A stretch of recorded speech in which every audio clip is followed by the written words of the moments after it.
Hello there, don't switch channels, you've definitely got the right place. Welcome to Look North and our new home. We hope you like it as much as we do. First on the programme tonight, a pioneering aircraft manufacturer is set to open a new factory in South Yorkshire with a promise to create more than 1,000 jobs. Modern airships for greener, short-haul flights will be built at a site in Doncaster. It's been hailed as a huge economic boost for the region. So what exactly is an airship? Allow me to explain. 100 passengers can be transported in a cabin suspended below a 90-metre long helium balloon. Now, this can reach speeds of around 100 miles per hour. They'll emit 90% less carbon than a traditional aeroplane. 1,200 people will eventually work at the Doncaster factory, with the first airships floating into the sky in 2025.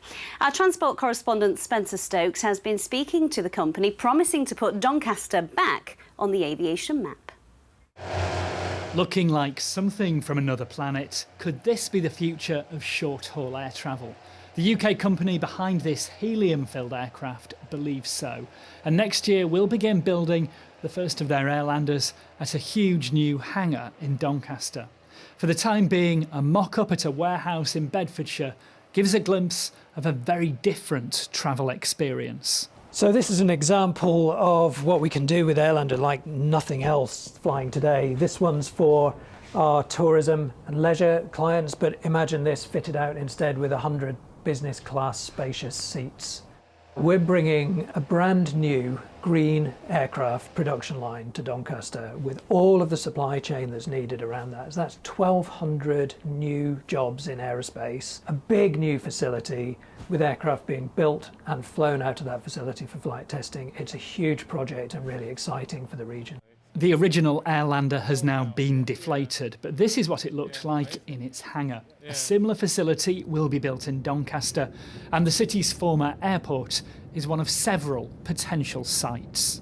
Instinctively, it might feel like Doncaster Sheffield Airport, if we can get that reopened, is the best place for them. And there are, of course, benefits to putting aviation in a cluster. But there would be tension between massive blimp-like aircraft taking off alongside a working airport. So it's not a given that's where it goes. And the most important thing is we get them to Doncaster and we get a site that works for the manufacture of those aircraft.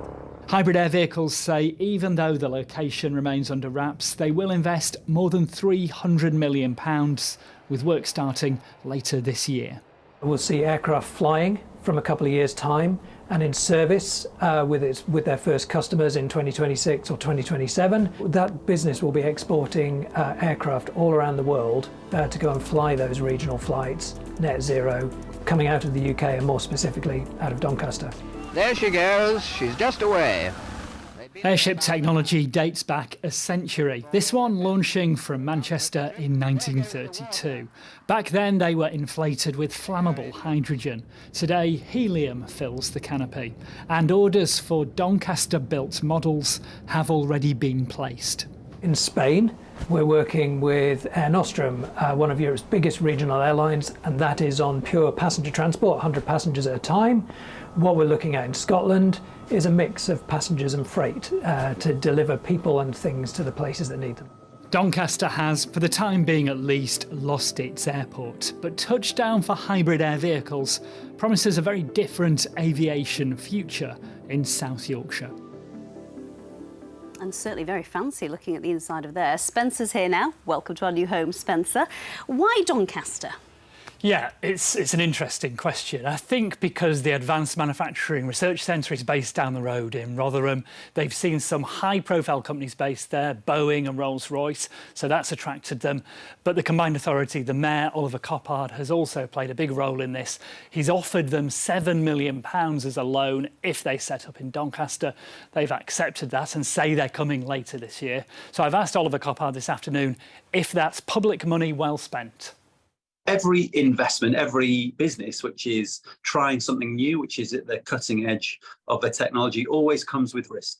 But this is a qualified risk that we are taking in a business which has a really solid and firm plan for how they're going to grow and develop their business. And as you say, this is a loan which is guaranteed against the business, and therefore we have every expectation that that's absolutely safe and secure. And it's an investment in our future as a region.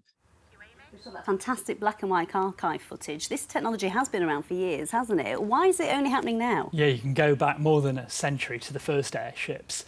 It's because of carbon emissions, quite simply. So growing pressure on airlines to look at ways of reducing their carbon. One of these will see a 90% cut compared with an aeroplane.